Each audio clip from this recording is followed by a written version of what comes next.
Y good morning friends, कैसे हैं आप लोग।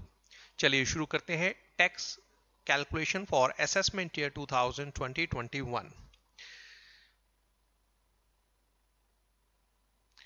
इन दिस वीडियो हम आपके साथ कवर करने वाले हैं tax rate applicable to individual, Hindu undivided family, association of person and body of individual and artificial judicial person. अगर आपको याद है तो जब हम पर्सन की डेफिनेशन कर रहे थे कितने पॉइंट आए थे, एक बार रिकॉल करो। Person includes individual, HUF, company, firm, AOP, BOI, local authority and artificial judicial person. Out of 7 tax payers यहाँ कितने नजर आ रहे हैं? 4 टैक्स पेयर्स। मतलब 7 में से 4 टैक्स पेयर का जो टैक्स कैलकुलेशन होती है वो बिल्कुल सेम होती है। ठीक है, कंपनी को अभी हम टच नहीं कर रहे हैं, फर्म को नहीं कर रहे हैं, एंड हम लोकल अथॉरिटी की बात नहीं कर रहे हैं। ठीक है, तो यहाँ पर 4 टैक्स पेयर्स के लिए टैक्स कैलकुलेट करना सीख रहे हैं जो हमारे एग्जाम का असेसमेंट है 2020-21। टैक्स इन 4 टैक्स पेयर्स के लिए 2 कैटेगरी में डिवाइड किया जाता है। One is flat rate, another is slab rate. Flat rate मतलब जहां पर irrespective of the quantum of income, मतलब चाहे इनकम 1 लाख रुपए है या 1 करोड़ रुपए है, वहां पर fix rate of tax apply होता है। एग्जाम्पल के लिए, कौन बनेगा करोड़पति आप सभी ने सुना होगा, देखा होगा। ठीक है, हो सकता है कुछ ने वहां पार्टिसिपेट भी किया हो। कौन बनेगा करोड़पति से जो इनकम मिलती है वो under income tax act income from other sources में टैक्सेबल होती है, और इसको नाम दिया जाता है कैजुअल इनकम। कैजुअल इनकम मतलब नॉन रिकरिंग इनकम, जो once in a life time होती है। ठीक है, होगी भी नहीं होगी नहीं पता होता है, कैजुअल इनकम को कहा जाता है। इसके ऊपर जो टैक्स रेट लगता है वो बेटा फ्लैट 30% लगता है। इसका मतलब कौन बनेगा करोड़पति से? अगर कोई पार्टिसिपेंट 1 लाख रुपए जीतता है या 1 करोड़ रुपए जीतता है या 5 करोड़ रुपए जीतता है, उस पर फ्लैट 30% का जो बेसिक रेट होता है वो अप्लाई होता है। बेसिक रेट इसलिए कह रहा हूँ क्योंकि आगे आप पढ़ेंगे इस पे surcharge and cess etcetera applicable होंगे, तो जो बेसिक रेट होता है वो 30% का एप्लीकेबल होता है। Short term capital gain, long term capital gain आप लोगों ने सुना होगा, अभी आगे डिटेल डिस्कस करेंगे। लॉन्ग टर्म कैपिटल गेन पर जो टैक्स रेट होता है वो 10% भी हो सकता है, 20% भी हो सकता है। ठीक है, तो ये कुछ ऐसे रेट्स हैं जो इनकम के नेचर के अकॉर्डिंगली चेंज होते हैं, मगर वो फ्लैट रहते हैं, फिक्स रहते हैं, चाहे इनकम कम हो या ज्यादा हो। इन दिस वीडियो हम अभी इन्हें कवर नहीं कर रहे हैं, ये बेटा लेटर पार्ट में हम कवर करेंगे, और रादर ये धीरे धीरे अनफोल्ड होते जाएंगे जैसे जैसे हम चैप्टर्स को सॉल्व करेंगे। तो इन दिस वीडियो हमारा जो टारगेट है वो है स्लैब रेट। स्लैब रेट मतलब ऐसे टैक्स रेट जो इनकम के साथ चेंज होते हैं। अगर इनकम एक पर्टिकुलर लिमिट को क्रॉस नहीं करती है तो टैक्स एप्लीकेबल नहीं होता है, जीरो टैक्स लायबिलिटी होती है। अगर इनकम उस लिमिट को, जिसे हम टैक्स फ्री लिमिट या टैक्स एग्जाम्पशन लिमिट कहते हैं, क्रॉस कर जाती है तो टैक्स लगना शुरू हो जाता है, और धीरे धीरे इनकम जैसे जैसे बढ़ती है टैक्स का रेट भी इंक्रीज होता चला जाता है। ठीक है जी, तो स्लैब रेट में आपके साथ कवर करने वाला हूं individual, HUF, AOP, BOI, artificial judicial person. ये नाम मैं बार बार कवर नहीं करूंगा, तो अगर मैं इंडिविजुअल अभी बोल रहा हूं, ठीक है, फॉर द टाइमिंग, तो आप एज्यूम कर लीजिएगा जो टैक्स रेट इंडिविजुअल पर है वही मैं एचयूएफ के लिए भी डिस्कस कर रहा हूं, वही मैं एओपी, बीओआई के लिए भी कवर कर रहा हूं, और सेम मैं कवर कर रहा हूं आर्टिफिशियल जुडिशियल पर्सन तक अभी थोड़ी देर तक। ठीक है जी, तो चलिए स्लैब रेट की शुरुआत करते हैं। स्लैब रेट में आपको चलो बनाना सिखाता हूँ एग्जाम्पल। जो स्टूडेंट ऑलरेडी पढ़े हुए हैं इनकम टैक्स उनको तो एक बार में समझ आ जाएगा, बट जो स्टूडेंट पहली बार पढ़ रहे हैं तो एक बहुत सिंपल एग्जाम्पल देकर आपको बेटा मैं समझाने की कोशिश कर रहा हूं।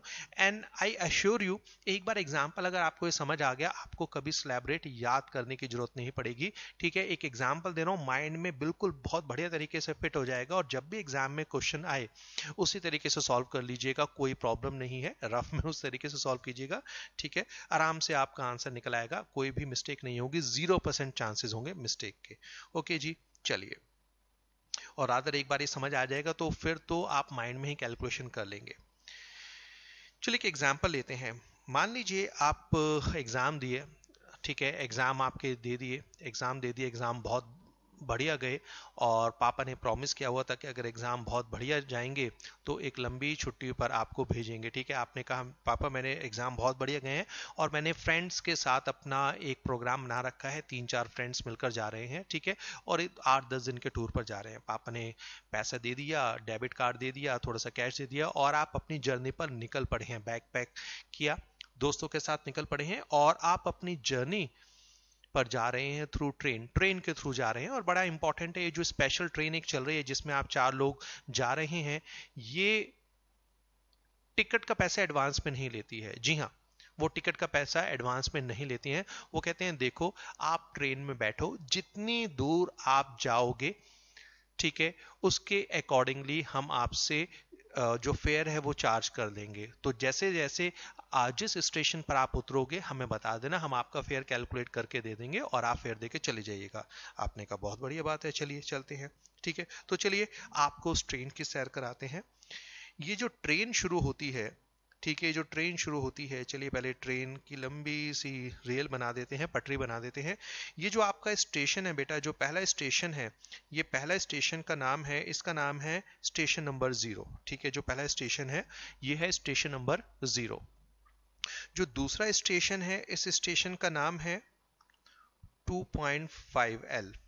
ठीक है, जो स्टेशन के नाम बड़े मजेदार हैं। जो दूसरा स्टेशन है इसका नाम है 2.5L, मतलब 2,50,000। जो तीसरा स्टेशन आता है, देखो 0 से तो स्टार्ट करेंगे, पहला जो स्टेशन आएगा वो 2,50,000 स्टेशन का नाम है। दूसरे स्टेशन का जो नाम रखा गया है, इस स्टेशन का नाम है 5 लाख। ठीक है, फोर्थ स्टेशन का जो नाम रखा गया है और ये क्या है, ये होता है 10 लाख। और भाई इसके बाद कोई स्टेशन नहीं आता, इसके बाद कोई स्टेशन नहीं आता, ट्रेन चलती रहती है, चलती रहती है, चलती रहती है। ठीक है, जहां कहोगे ट्रेन रोककर आपको उतार दिया जाएगा। मगर स्टेशन की बात करें तो स्टेशन है पहला 0, उसके बाद है 2,50,000, तीसरा स्टेशन है 5 लाख और उसके बाद स्टेशन है 10 लाख। अब आपने कहा ट्रेन मास्टर से कि टीटी से कहा देखो यार हम ट्रेन में बैठ तो जाते हैं, ये तो बताओ भाड़ा कितना लगेगा, पता लगे कि जब हम ट्रेन से उतरने लगे जितना भी जेब में पॉकेट में पैसा है सारा तुमने ले लिया। तो अब टीटी के साथ बात हो रही है कि देखो किस तरीके से जो भाड़ा है, जो फेयर है, ठीक है, टिकट है, उसका पैसा चार्ज किया जाएगा। तो अब टीटी आपको समझा रहा है और आप भी समझिए। ठीक है, तो यहाँ पर टीटी तो भाई मैं हो गया और जो स्टूडेंट है वो तो बट ऑब्वियस है आप है। ठीक है, जो आप घूमने के लिए अपने फ्रेंड्स के साथ निकले हैं। तो जरा ध्यान से यहाँ पर देखिएगा किस तरीके से फेयर चार्ज किया जाएगा। अभी टैक्स कैलकुलेट करना नहीं सिखा रहा, फेयर चार्ज करना सीखो बेटा। उन्होंने कहा देखो भाई ये बड़ी स्पेशल ट्रेन है, साल में एक बार आप जैसे स्टूडेंट के लिए चलती है, जो बहुत मेहनत करते हैं दिन रात और बहुत बड़े एग्जाम दे के आते हैं, सिर्फ उन्हीं को यहाँ पर एंट्री मिलती है। और देखो यहाँ पर ये जो ट्रेन का सफर है, ये अगर स्टेशन नंबर 0 से चलते हो और स्टेशन नंबर 2,50,000 तक जाते हो, देखो अगर स्टेशन नंबर 2 लाख से लेकर 2,50,000 तक जाते हो तुम, तो इस दूरी का तुम्हें कोई भी भाड़ा पे नहीं करना। मतलब अगर तुम स्टेशन 0 से स्टेशन 2,50,000 के बीच में कहीं पर भी उतर जाते हो तो तुमसे कोई भी किराया नहीं लिया जाएगा और किराया होगा 0। आप खुश हो गए, अरे मजे आ गए। ठीक है, मजे आ गए। चलो, उन्होंने कहा अच्छा अगर हम जर्नी को आगे लेकर चलना चाहते हैं तो क्या होगा। अब क्यूरियोसिटी इंक्रीज हो रही है। तो अब देखो अगर आप इस जर्नी को आगे लेकर जाना चाहते हो तो अगर आपने स्टेशन नंबर 2,50,000 पर नहीं उतरे और उसके बाद भी ट्रेन में बैठे रहे, तो भाई इसके बाद जितनी दूर भी जाओगे अगले स्टेशन तक, अगला स्टेशन क्या है 5 लाख, इस स्टेशन के बीच में जितनी भी तुम दूरी तय करोगे उसके डिस्टेंस का, देखो डिस्टेंस का मतलब यहां तक का किराया तो 0 है। अगर 2,50,000 स्टेशन को क्रॉस कर गए तो फिर 2,50,000 के बाद स्टेशन के बाद जितनी भी दूरी तय करोगे उस पर जो टैक्स रेट उस पर जो आपका फेयर का रेट एप्लीकेबल है, किराया लगेगा, वो कितना लगेगा, वो लगेगा दूरी का 5%। मतलब जितना भी डिस्टेंस कवर करोगे उसका 5% किराया हमें दे देना। ठीक है, ओके। आपने कहा अच्छा अगर इसके बाद भी हम ट्रेन में बैठे रहे तो क्या होगा। अच्छा इसके बाद भी ट्रेन में बैठे रहना चाहते हो तो भाई बैठे रहो, अच्छी बात है, हमें तो किराया और ज्यादा मिलेगा। अगर आप स्टेशन 5 लाख पर नहीं उतरे और इसके बाद बैठे रहे तो नेक्स्ट स्टेशन है 10 लाख। 5 लाख के बाद कहीं भी उतर सकते हो, 10 लाख तक कोई प्रॉब्लम नहीं है। 5 लाख के बाद जितना भी डिस्टेंस कवर करोगे भाई, 5 लाख के बाद जितना भी डिस्टेंस कवर करोगे उसका तुम्हें देना पड़ेगा 20%। मतलब डिस्टेंस कवर का 20% होगा तुम्हारा किराया। तो इतने डिस्टेंस पर कुछ नहीं पे करना। ठीक है, अगर 2,50,000 स्टेशन को क्रॉस कर गए तो किराया लगेगा 5%। अगर 5 लाख स्टेशन को कवर कर गए, स्टेशन नंबर 5 लाख को कवर कर गए, ठीक है, स्टेशन को 5 लाख को अगर क्रॉस कर गए तो 20% लगता है।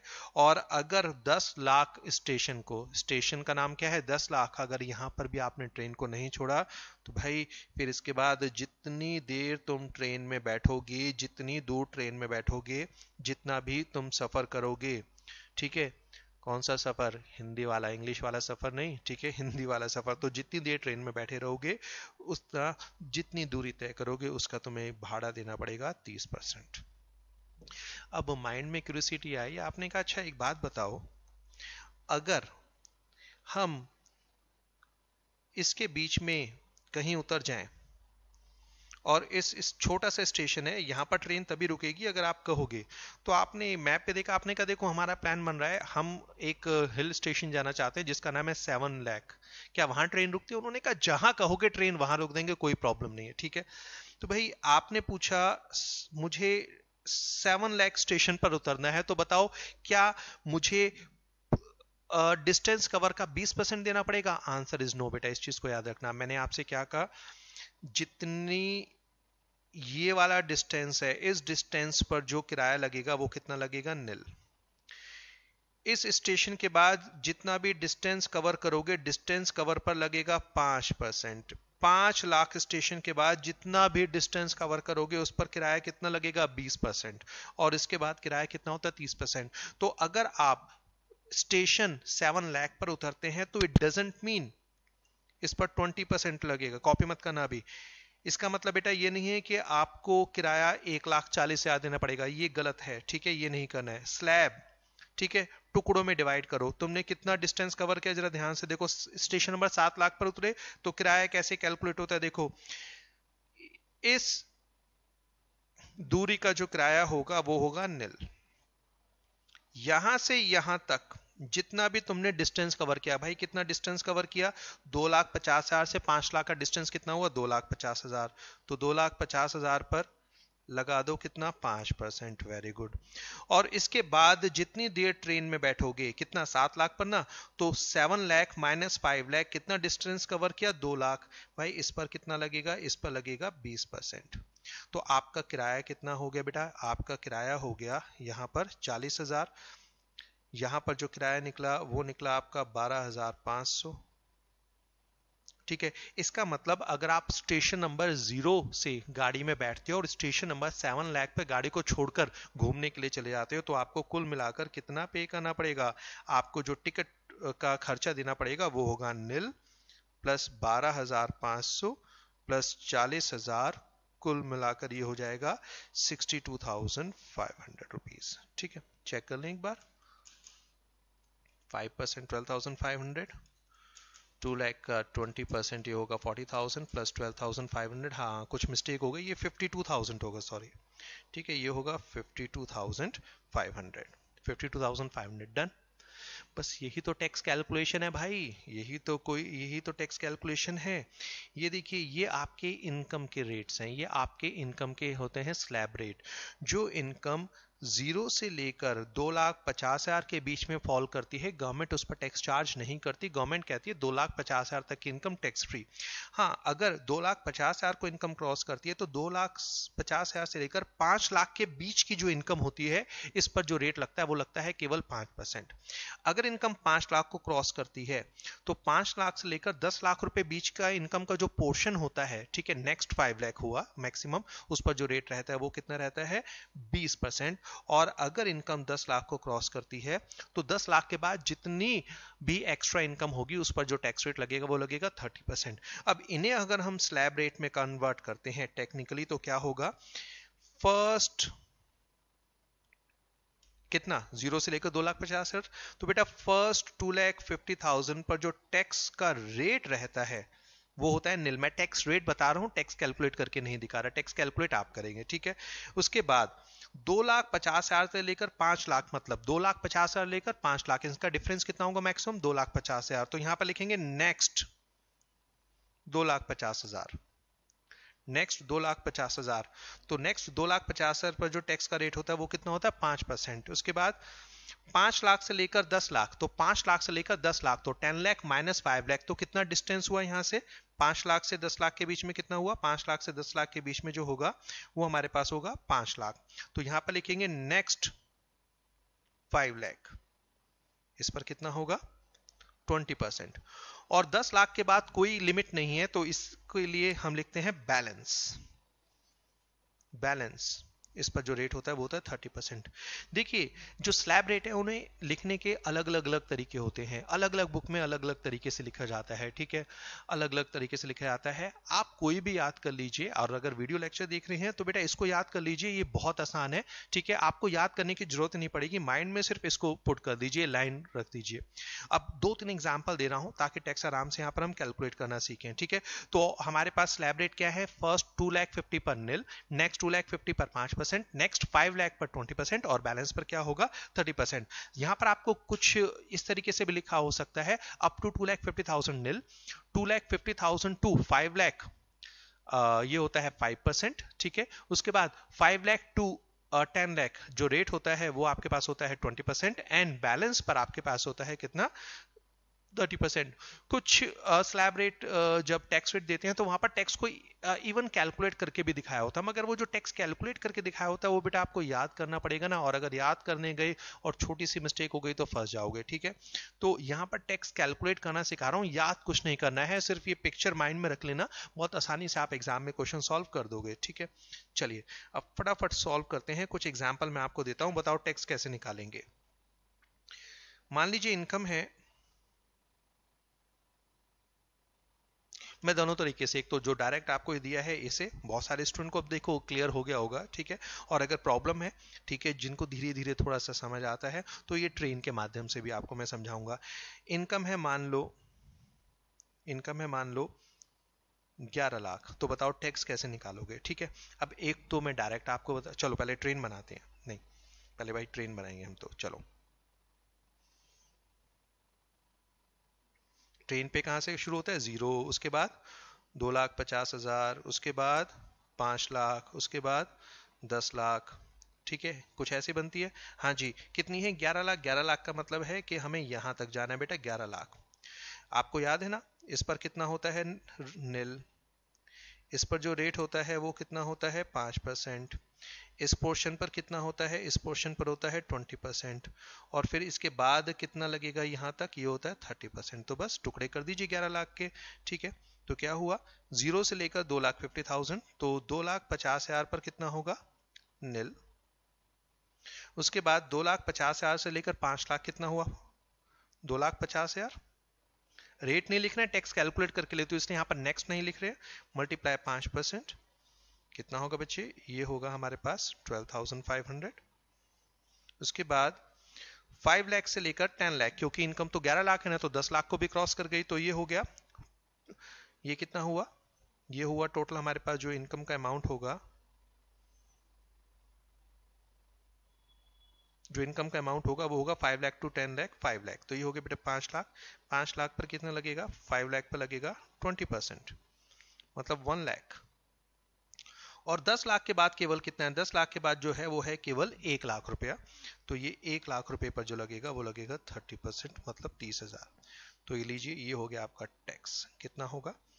ये होगा आपके पास 1,42,500, ठीक है। डायरेक्ट भी कैलकुलेट करके देख सकते हो। इनकम कितनी थी? 11 लाख, तो पहला पार्ट 2,50,000 नील, उसके बाद नेक्स्ट 2,50,000 5%, उसके बाद नेक्स्ट 5 लाख, तो 5 लाख पर 20%, और उसके बाद बैलेंस, बैलेंस कितना है? 1 लाख, इस पर 30%, ठीक है जी। ये कैलकुलेट करोगे तो 1,42,500। चॉइस इज योर्स, कैसे आपको याद करना है, ठीक है। ये है हमारी tax calculation for individual etcetera, ठीक है, स्लैब रेट ये हम कहते हैं। अच्छा, एक और एग्जांपल लेता हूं, चलो टैक्स कैलकुलेट करते हैं।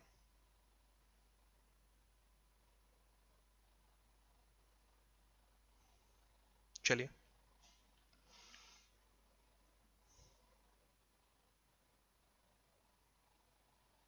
हाँ जी, इनकम है मान लीजिए 4,90,000, बड़ी छोटी सी इनकम आपको दे रहा हूँ 4,90,000। अब टैक्स कैसे कैलकुलेट करेंगे? हाँ जी, डायरेक्ट कैलकुलेट करना सीखें। देखो 5 लाख के अंदर अंदर है, माइंड में ट्रेन पे कर लो कितने 5 लाख के अंदर अंदर है, मतलब 0 से 2,50,000, तो ये हो गया फर्स्ट 2,50,000। उसके बाद हाँ जी कितना था, अरे सर ये 5 लाख को तो क्रॉस कर ही नहीं रहा है, तो वेरी गुड, अगर 5 लाख को क्रॉस नहीं कर रहा है तो सिर्फ यहाँ 5% का रेट लगेगा बैलेंस पर। तो 2,50,000 से लेकर 4,90,000 तक कितना बचा, 2,40,000। ठीक है जी, इस पर होगा बेटा नील, और इस पर आपके पास होगा 5%, तो टोटल टैक्स हो गया 12,000। ठीक है जी, चलो अगर इनकम है 8 लाख तो बताओ टैक्स कितना होगा, 8 लाख मतलब 0 से लेकर 250 तक पूरा हो गया एक पार्ट। उसके बाद 250 से 5 लाख वाला भी पूरा हो रहा है, तो नेक्स्ट 2,50,000 भी हमारे पास आ गया। और उसके बाद मगर 5 लाख से 10 लाख तक पूरा नहीं हो रहा, तो 5 लाख से शुरू करना है मगर रुकना कहां पर है, 8 लाख पर। तो 5 लाख से लेकर 8 लाख रुपीस तक कितना होगा, ये होगा 3 लाख नेक्स्ट। ठीक है जी, शुरुआत किससे होती है, 0% से नील, उसके बाद 5% 12,500, और इसके बाद क्या आता है बेटा 20%। ठीक है 20%, ये कितना होगा हमारे पास 60,000। सो टोटल टैक्स आ गया है 72,500 एंड सो ऑन। कितने भी एग्जांपल आप ले सकते हो, क्वेश्चन सॉल्व कर लीजिए। ठीक है डन। तो ये रेट हमारे पास है, स्लैब रेट एप्लीकेबल है individual, HUF, AOP BOI and artificial judicial person. However when we are talking about individual, तो बेटा इंडिविजुअल की हमारे पास 3 कैटेगरीज होती हैं। अब देखिए थोड़ा सा ट्विस्ट आएगा, खत्म नहीं हुआ, अभी बहुत सारी चीजें याद करनी है। अगर हम इंडिविजुअल की बात करते हैं, देखो एचयूएफ के लिए स्लैब रेट खत्म हो गए। ठीक है, एचयूएफ के लिए जो स्लैब रेट की कैलकुलेशन थी वो खत्म हो गई, एओपीबीवाई के लिए खत्म हो गई, आर्टिफिशियल जुडिशियल पर्सन के लिए खत्म हो गई। ठीक है, उनके लिए सिर्फ सिंगल स्लैब होता है। मगर जब हम इंडिविजुअल की बात करते हैं तो बेटा इंडिविजुअल की जो कैटेगरी हमारे पास होती है वो 3 कैटेगरी होती हैं। एक हमारे पास होता है सुपर सीनियर सिटीजन, एक हमारे पास होता है सीनियर सिटीजन। ठीक है, और थर्ड कैटेगरी में होगा हमारे पास अदर इंडिविजुअल्स। ठीक है, अदर इंडिविजुअल्स। अब जो सुपर सीनियर सिटीजन होता है, सुपर सीनियर सिटीजन होता है, इस पर जो टैक्स फ्री लिमिट है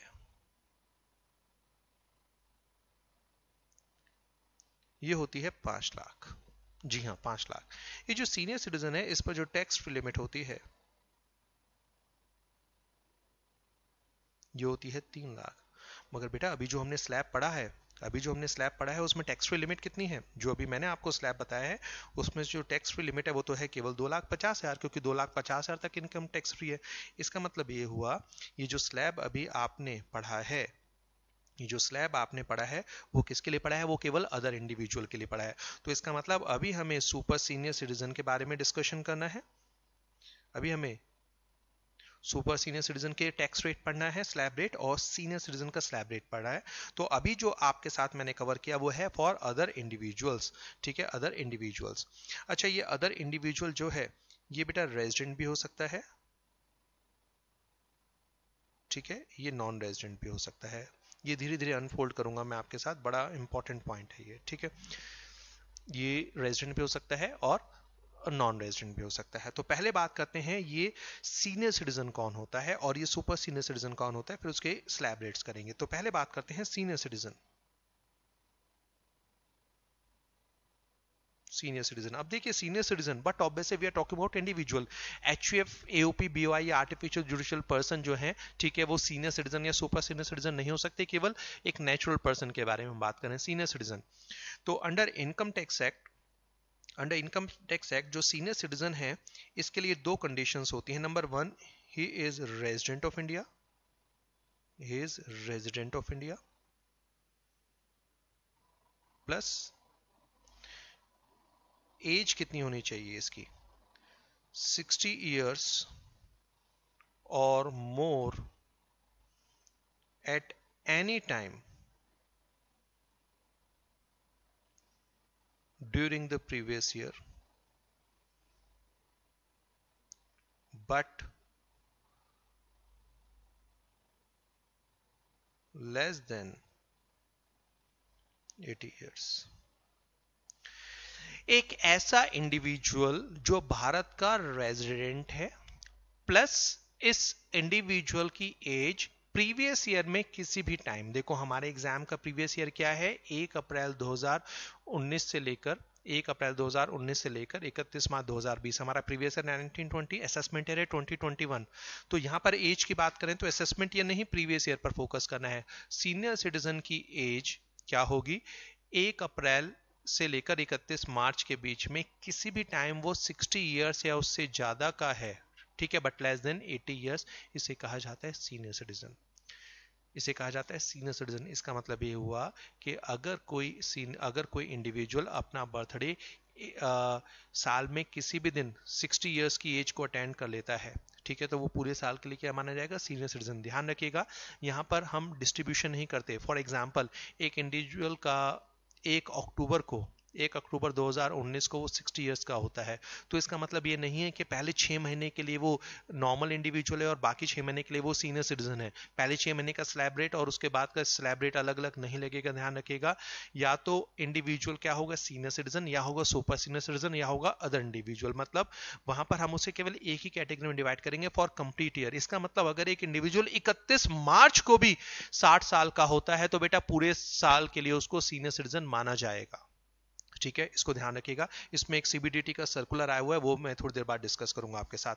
तो सीनियर सिटीजन कौन होता है, सीनियर सिटीजन का मतलब है एक रेजिडेंट ऑफ इंडिया जिसकी एज प्रीवियस ईयर में किसी भी समय 60 साल या उससे ज्यादा है बट लेस देन 80 इयर्स होनी चाहिए, ठीक है। ऐसे सीनियर सिटीजन के लिए बेटा जो टैक्स फ्री लिमिट होती है, जो टैक्स फ्री लिमिट है वो कितनी होगी, टैक्स फ्री लिमिट हो जाती है 3 लाख। बस इस व्यक्ति के लिए जो टैक्स फ्री लिमिट हो जाती है वो है 3 लाख। तो आइए एक बार ट्रेन पर दोबारा चढ़ते हैं, ठीक है, ट्रेन पर दोबारा चढ़ते हैं। इस बार मम्मी पापा घूमने जा रहे हैं, ठीक है, मम्मी पापा जिनकी एज 60 इयर्स या उससे ज्यादा है, ठीक है, मम्मी पापा घूमने जा रहे हैं। तो चलिए अब एक बार दोबारा ट्रेन पर चढ़ा देते हैं उन्हें। अब वो सॉरी पहली बार चढ़ रहे हैं, ठीक है, उन्हें ट्रेन पर हम बाय बाय करने आए हैं। तो देखिए अब उनका किराया किस तरीके से कैलकुलेट किया जाएगा। शुरुआत कहां से होगी, 0 से। जब आप ट्रेन में घूमने गए थे तो जो पहला स्टेशन था किराया चेंज होता था वो क्या था, वो था 2,50,000। मगर यहां पर जो पहला स्टेशन होगा,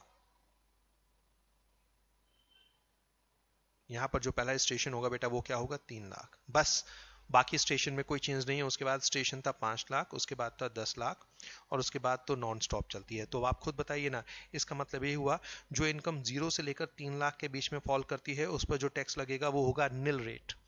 जो इनकम 3 लाख से लेकर 5 लाख के बीच में फॉल करती है इस पर जो टैक्स रेट होगा वो होगा 5%। जो इनकम 5 लाख से लेकर 10 लाख के बीच में फॉल करती है उस पर टैक्स रेट होगा 20%। और जो इनकम 10 लाख के बाद फॉल करती है उस पर टैक्स रेट कितना होगा, 30%। तो आइए स्लैब अपने आप बनाइए, फटाफट बनाइए स्लैब।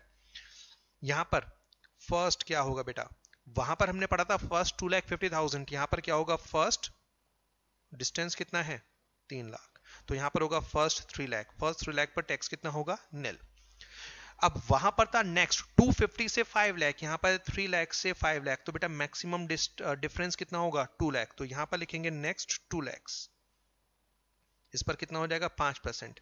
यहां पर कोई चेंज नहीं है तो 5 लाख से 10 लाख के बीच का जो डिफरेंस है मैक्सिमम वो कितना होता है, 5 lakh.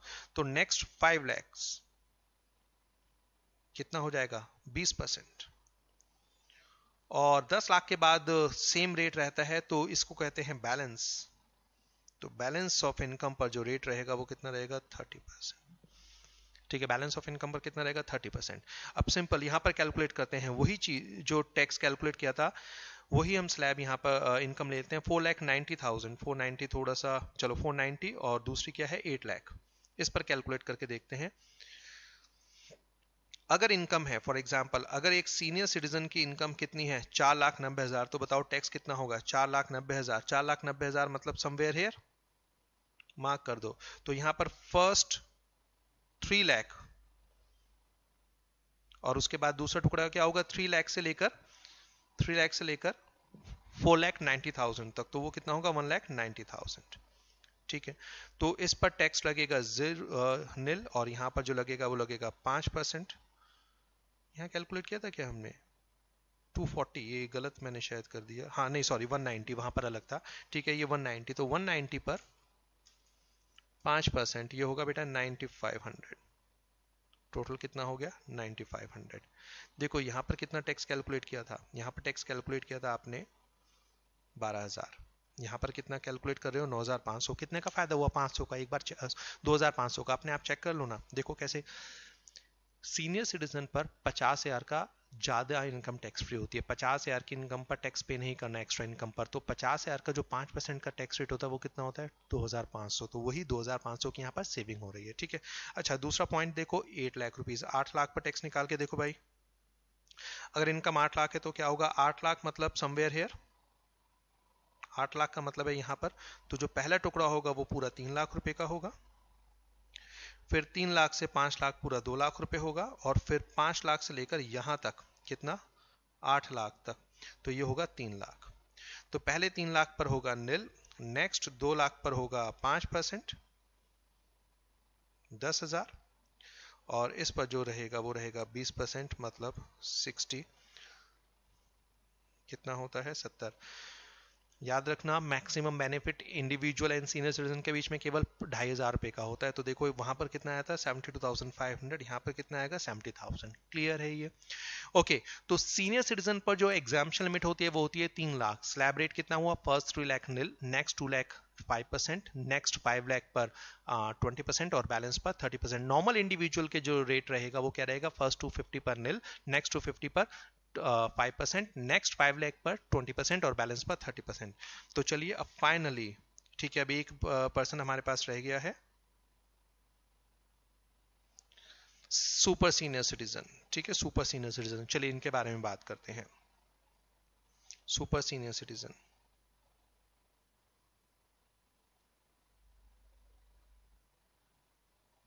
Super senior citizen,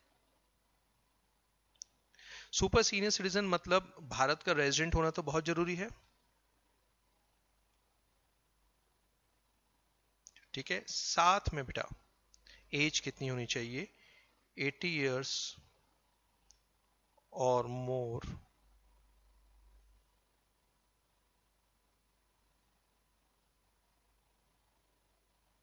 eight any time during previous year.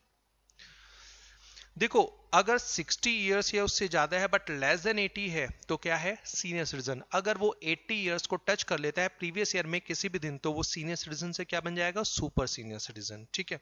Bharat का रेजिडेंट होना तो बहुत जरूरी है।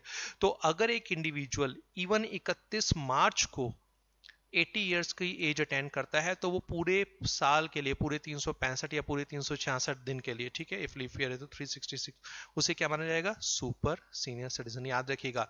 तो या तो जो टैक्स स्लैब लगेगा वो लगेगा आपके पास नॉर्मल इंडिविजुअल वाला या सीनियर सिटीजन वाला या सुपर सीनियर सिटीजन वाला। इस चीज को माइंड में फिट कर लीजिएगा कि हम एक इंडिविजुअल को पार्ट ऑफ द ईयर के लिए senior citizen and part of the year के लिए सुपर सीनियर सिटीजन नहीं कह सकते। या तो वो सीनियर सिटीजन होगा या वो सुपर सीनियर सिटीजन होगा या वो नॉर्मल इंडिविजुअल होगा, दो कैटेगरी में फॉल नहीं करेगा, ओके। अच्छा यहाँ पर जो टैक्स फ्री लिमिट है बच्चे, यहाँ पर जो टैक्स फ्री लिमिट है,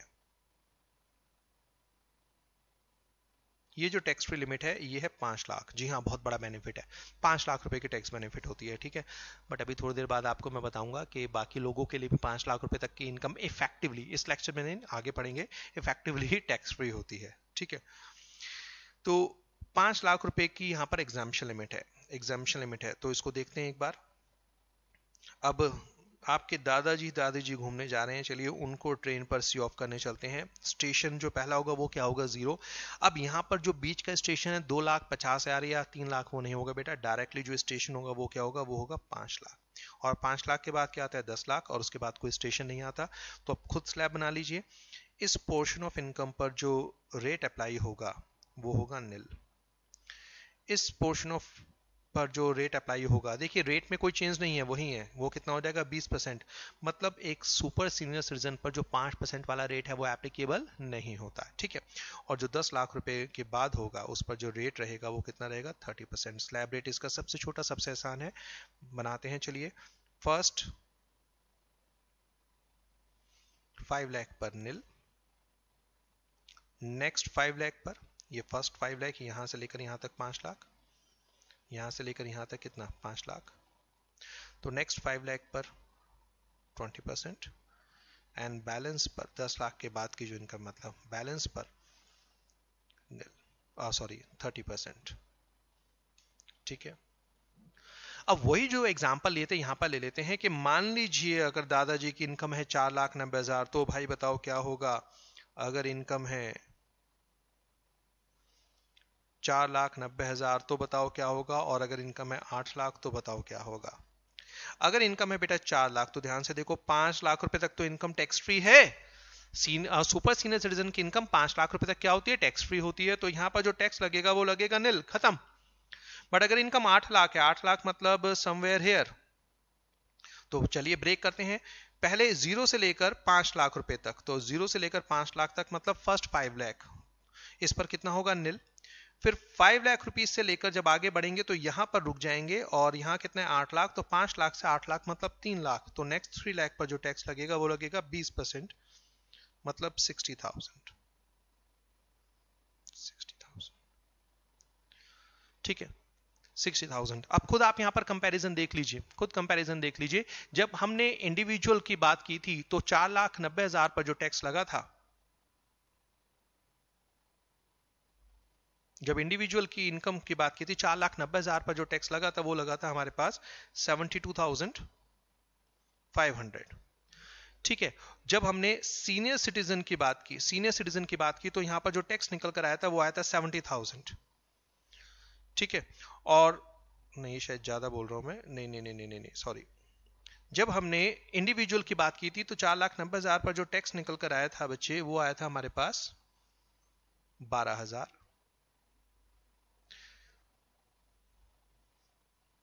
सॉरी मिस्टेक हो गई। जब सीनियर सिटीजन की हमने बात की थी तो यहां पर जो टैक्स निकल कर आया था वो आया था 9,500, और जब हम सुपर सीनियर सिटीजन की बात कर रहे हैं तो 4,90,000 पर टैक्स कितना है, नील। जब हमने 8 लाख पर टैक्स निकाला तो इंडिविजुअल के केस में जो टैक्स निकल कर आया था वो आया था 72,500। ठीक है, 72,500, यहां पर निकला था 70,000 और यहां पर आ रहा है 60,000। ठीक है, तो ध्यान से एग्जाम में देखिएगा, एग्जामिनर ने आपको दिया क्या है, senior citizen, super senior citizen. ठीक है, ये आपको रिकॉग्नाइज करना है। स्लैब रेट क्लियर हो गए, एक बार बता देता हूं, अभी बहुत सारी चीजें पढ़नी है। ठीक है, लेक्चर छोड़ के मत जाना अभी कहीं। इंडिविजुअल का slab rate 250 nil, next 250 5%, next 5 lakh 20% and balance पर 30%।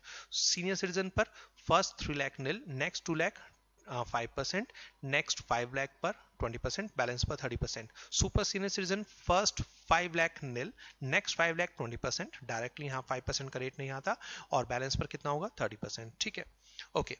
अब HUF, AOPBY, artificial judicial person, उनके ऊपर सिंगल स्लैब रेट एप्लीकेबल होता है up to 250 nil, next 250 5%, next 5 lakh 20% और बैलेंस पर 30%। ठीक है जी, okay.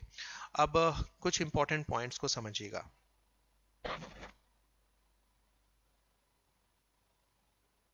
Mister A,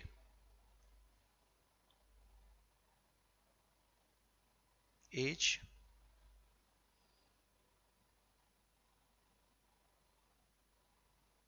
residential status,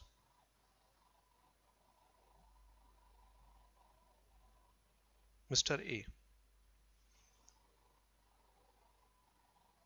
Mister A की एज है 70 ईयर्स, प्रीवियस ईयर 1920 में इनकी एज है 70 ईयर्स, और ये हैं भारत के रेजिडेंट, ये हैं भारत के रेजिडेंट।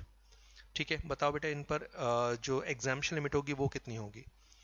ठीक है, एग्जाम्शन लिमिट होगी वो कितनी होगी, अगर एक इंडिविजुअल भारत का रेजिडेंट है प्लस उसकी एज 60 ईयर्स या उससे ज्यादा है बट लेस देन 80 ईयर्स, तो यहाँ पर जो एग्जाम्शन लिमिट होगी वो होगी 3 लाख रुपए। मतलब यहाँ पर जो स्लैब रेट लगेगा वो लगेगा फर्स्ट 3 लाख नील वाला। ठीक है, ये सीनियर सिटीजन कहलाएंगे भारत के। हम इनको नाम क्या देंगे, 70 years plus resident of India, तो ये है सीनियर सिटीजन। ठीक है, और इन पर जो स्लैब रेट लगेगा वो 3 लाख रुपए वाला लगेगा, मतलब एग्जाम्शन लिमिट होगी 3 lakh. Mister B, Mister B, Mister B की एज है 70 ईयर्स और ये हैं भारत के नॉन रेजिडेंट। बताओ भाई, 70 ईयर्स है, 70 ईयर्स है मतलब ये सुपर सीनियर सिटीजन तो नहीं हो सकते। सीनियर सिटीजन बनने के लिए दो कंडीशन होती हैं कि एक इंडिविजुअल भारत का रेजिडेंट होना चाहिए प्लस उसकी एज 60 ईयर्स या मोर, मतलब 60 से 80 के बीच में। यहाँ पर एज का जो क्राइटेरिया है वो तो क्लियर हो गया, मगर ही इज नॉन रेजिडेंट। तो बेटा अगर ये नॉन रेजिडेंट है तो याद रखिएगा हम इन्हें सुपर सिटीजन सीनियर सिटीजन नहीं कहेंगे, इन्हें हम सीनियर सिटीजन की कैटेगरी में नहीं लेकर आएंगे अंडर इनकम टैक्स एक्ट। देखिए जनरली आप इनको सीनियर सिटीजन कहेंगे, क्यों? क्योंकि ये 70 ईयर्स है, बट जब आप टैक्स कैलकुलेशन की बात करेंगे अंडर इनकम टैक्स एक्ट तो हम इन्हें सीनियर सिटीजन की कैटेगरी नहीं दे सकते, क्योंकि अगर आपने इनको सीनियर सिटीजन कह दिया तो फिर तो इनको 3 लाख रुपए का बेनिफिट मिल जाएगा और आपके एग्जाम में मार्क्स कट जाएंगे, ठीक है? तो he is not a senior citizen. और अगर सीनियर सिटीजन नहीं है तो बेटा इन पर जो टैक्स रेट लगेगा वो क्या लगेगा, वो एग्जामिशन लिमिट लगेगी 2,50,000 रुपए वाली, ठीक है? एक और एग्जाम्पल देखिए अब, मिस्टर सी, इनकी एज है 85 ईयर्स और ये हैं भारत के रेजिडेंट। अगर एक इंडिविजुअल भारत का रेजिडेंट है प्लस उसकी एज 80 ईयर्स है, उससे ज्यादा है eight any time during the previous year, तो ये कहलाते हैं सुपर सीनियर सिटीजन। जी हाँ, ये है सुपर सीनियर सिटीजन। और सुपर सीनियर सिटीजन पर जो एग्जामिशन लिमिट है वो कितनी होती है? 5 लाख। तो यहाँ पर मिस्टर सी की इनकम 5 लाख रुपए तक टैक्स फ्री रहेगी, उसके बाद स्लैब रेट लगना शुरू हो, उसके बाद टैक्स लगना शुरू होगा, ठीक है? और लास्ट देखिए मिस्टर डी, फिर कुछ हम यहाँ पर कंक्लूजन लेंगे। इनकी एज भी है 85 ईयर्स, मगर ये हैं भारत के नॉन रेजिडेंट। ये क्या हैं? भारत के नॉन रेजिडेंट। देखो बेटा, सीनियर सिटीजन या सुपर सीनियर सिटीजन बनने के लिए एज के साथ साथ भारत का रेजिडेंट होना जरूरी है। ये कौन है? मिस्टर डी, ये भारत के नॉन रेजिडेंट। तो आप इन्हें सुपर 85 ईयर्स हैं, स्टिल आप इन्हें सुपर सीनियर सिटीजन नहीं कह सकते, सुपर सीनियर सिटीजन नहीं कह सकते, सीनियर सिटीजन भी नहीं है, ठीक है? तो इन पर जो टैक्स लिमिट है वो कितनी है? 2,50,000। अब यहां पर एक कंक्लूजन अपने आप निकालो। मिस्टर बी भारत के नॉन रेजिडेंट थे, इररिस्पेक्टिव ऑफ द एज उनकी एग्जामिशन लिमिट कितनी है? 2,50,000। मिस्टर डी भारत के नॉन रेजिडेंट हैं, इररिस्पेक्टिव ऑफ द एज उनकी जो एग्जामिशन लिमिट है वो कितनी है? 2,50,000, ठीक है? तो अब इस चीज को माइंड में फिट कर लो, अब इस चीज को माइंड में फिट कर लो। अगर इंडिविजुअल बेटा नॉन रेजिडेंट है, अगर इंडिविजुअल नॉन रेजिडेंट है तो इस पर जो एग्जामिशन लिमिट रहेगी वो कितनी रहेगी?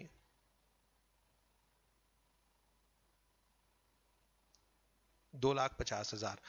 अगर एक नॉन रेजिडेंट इंडिविजुअल का टैक्स निकाल रहे हो, दोबारा सुनने का, अगर एक नॉन रेजिडेंट इंडिविजुअल का टैक्स निकाल रहे हो तो वहां पर एग्जामिशन लिमिट 2,50,000 रुपए ही रहेगी। वहां पर चेक करने मत बैठ जाना कि सीनियर सिटीजन है या सुपर सीनियर सिटीजन, क्योंकि सीनियर सिटीजन या सुपर सीनियर सिटीजन बनने के लिए जो इंपॉर्टेंट कंडीशन है वो है भारत का रेजिडेंट होना। तो अगर आप, ये एग्जाम में आता है, अगर आप मिस्टर ए का टैक्स निकाल रहे हैं और क्वेश्चन में लिखा मिस्टर ए की एज है 70 years, he is non resident, non resident आ गया ना, तो एज बेकार हो गई टैक्स कैलकुलेशन के लिए। बाकी बेनिफिट्स आगे देखेंगे, मगर एज बेकार हो गई तो इन्हें क्या कहा जाएगा? इसे भारत का इसे नॉन रेजिडेंट है, तो इसलिए जो स्लैब रेट लगेगा वो 2,50,000 रुपए वाला लगेगा, जो फर्स्ट स्लैब रेट पड़ा था, ठीक है?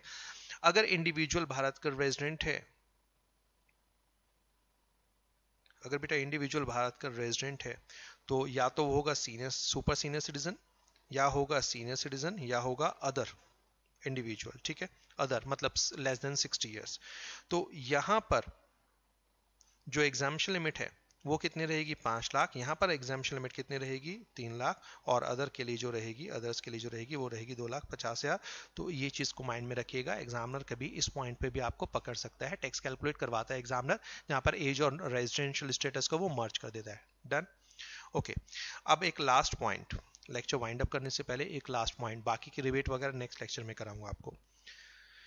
सीबीडीटी का बहुत इंपॉर्टेंट सर्कुलर है, सीबीडीटी का बहुत इंपॉर्टेंट सर्कुलर है। आपको स्लैब रेट के नीचे अपने बुक में आपको इन मिल जाएगा, एक बार पढ़ लीजिएगा, मैं यहाँ पर समझा देता हूँ, ध्यान से देखिएगा। सीबीडीटी का एक सर्कुलर है,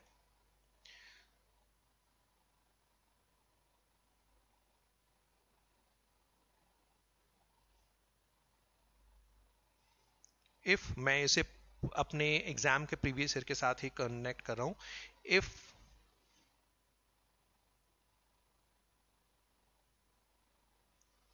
इंडिविजुअल, आसान बताएं तो, या लैंग्वेज तो पूरी आपके वहां लिखी हुई है ना, लैंग्वेज तो देखो लिखी हुई है। सीबीडीटी का सर्कुलर क्या है समझाया था मैं आपको। देखो हमारे एग्जाम का जो प्रीवियस ईयर है वो क्या है? 1/4/2019 से लेकर मार्च 2020, ठीक है, 31 मार्च 2020 ये हमारा है 1920 और 2021 हो गया हमारा असेसमेंट ईयर, ठीक है। अब ध्यान से समझिएगा, अगर एक इंडिविजुअल 1 अप्रैल 2020 को 60 इयर्स का होता है, तो बताओ इन जनरल क्या होगा। अगर एक इंडिविजुअल 60 इयर्स की एज अटेंड कर रहा है, 60 इयर्स की एज अटेंड कर रहा है कब, अगले साल की 1 अप्रैल को, तो क्या होगा। तो यहां पर आप अगर नॉर्मल क्राइटेरिया देखोगे, रादर थ्रू आउट यही रहा है, because he has attained the age of 60 years on 1/4/2020, ठीक है। तो बेटा 1/4/2020 किस प्रीवियस ईयर में फॉल करता है, 2021, मतलब असेसमेंट ईयर 21-22 में फॉल करेगा। तो अगर हम एक नॉर्मल इंटरप्रिटेशन देखें तो क्या होता है, यहां पर ये जो है फॉर प्रीवियस ईयर 1920, मतलब हमारे एग्जाम का असेसमेंट ईयर 2021, ये जो इंडिविजुअल है ये अदर इंडिविजुअल माना जाएगा, हम इसे सीनियर सिटीजन नहीं कह सकते। क्लियर है, यही होनी चाहिए ना इंटरप्रिटेशन। अब यहाँ पर सीबीडीटी ने सर्कुलर डाला, सीबीडीटी ने सर्कुलर इशू किया, सीबीडीटी ने कहा देखो भाई, अगर एक इंडिविजुअल, ध्यान से सुनिएगा, लिखा हुआ है पूरा आपके बुक में मैंने दिया है, अगर एक इंडिविजुअल अगले फाइनेंशियल ईयर की 1 अप्रैल को, अगर एक इंडिविजुअल अगले फाइनेंशियल ईयर की 1 अप्रैल को 60 इयर्स की एज अटेंड कर रहा है, तो माना जाएगा वो 31 मार्च को ही 60 इयर्स का हो गया। दोबारा सुनिएगा, सर्कुलर क्या कहता है कि अगर एक इंडिविजुअल 1 अप्रैल को 60 साल की एज अटेंड कर रहा है, क्योंकि प्रॉब्लम 60 साल पे, एक बार 61 का हो गया फिर तो वो 20 साल तक सीनियर सिटीजन है, ठीक है। अगर एक इंडिविजुअल 1 अप्रैल को 60 इयर्स का हो रहा है, तो उसे पिछले साल की 31 मार्च को ही 60 इयर्स की एज अटेंड किया हुआ माना जाएगा, मतलब उसे लास्ट ईयर भी सीनियर सिटीजन मानकर पूरा टैक्स बेनिफिट मिलेगा। इसका मतलब ये हुआ, अब क्या होगा, अब इसे क्या जाएगा सर, सीबीडीटी आफ्टर, ये है बिफोर सीबीडीटी सर्कुलर।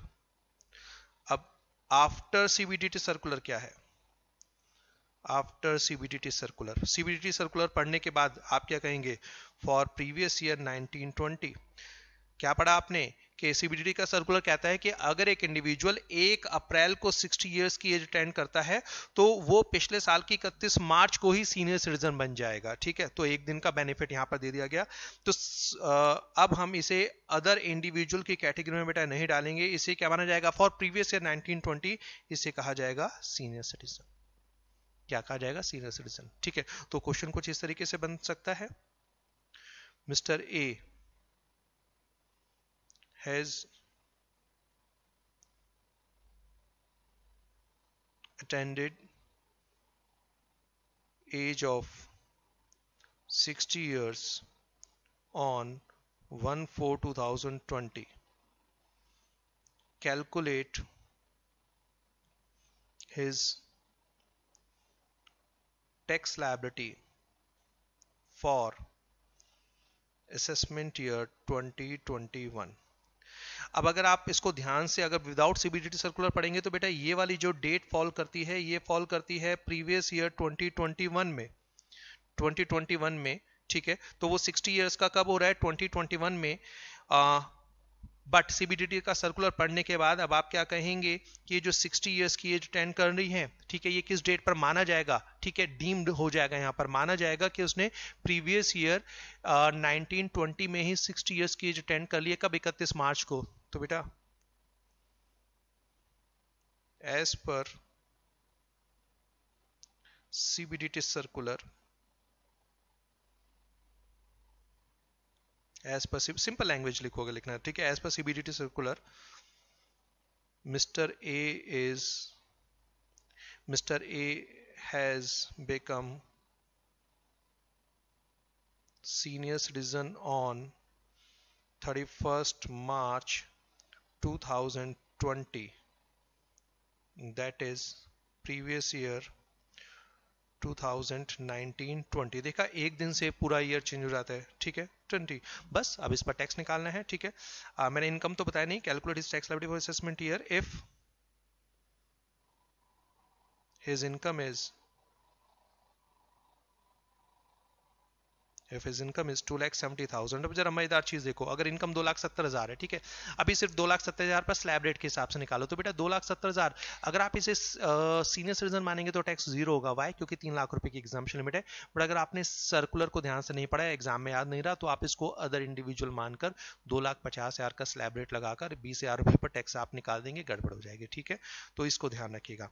अच्छा, ये जो बेनिफिट दिया गया है सीनियर सिटीजन को, यही बेनिफिट दिया गया है सुपर सीनियर सिटीजन को। इसका मतलब ये हुआ कि अगर एक इंडिविजुअल 1 अप्रैल को 80 इयर्स की एज अटेंड करता है तो उसे पिछले साल की 31 मार्च को ही सुपर सीनियर सिटीजन मान लिया जाएगा। मतलब सेम कंसेप्ट आपके पास है। अब लास्ट टाइम इसको बता रहा हूं कि अगर एक इंडिविजुअल 1 अप्रैल को, हमारे एग्जाम के पॉइंट से बात करें, चलो, अगर एक इंडिविजुअल 1 अप्रैल 2020 को 60 इयर्स का होता है तो उसे 31 मार्च 2020 को ही 60 इयर्स का मान लिया जाएगा। मतलब उसको हमारे एग्जाम के प्रीवियस ईयर 1920 के लिए सीनियर सिटीजन माना जाएगा, ठीक है। और दूसरा, अगर एक इंडिविजुअल 1 अप्रैल 2020 को 80 इयर्स की एज अटेंड करता है तो सीबीडीटी सर्कुलर के अकॉर्डिंगली उसे 31 मार्च 2020 को ही 80 इयर्स का मान लिया जाएगा। मतलब हम अपने प्रीवियस ईयर 1920 के लिए उसे सुपर सीनियर सिटीजन मानेंगे और 5 लाख रुपए की एग्जाम्पशन लिमिट का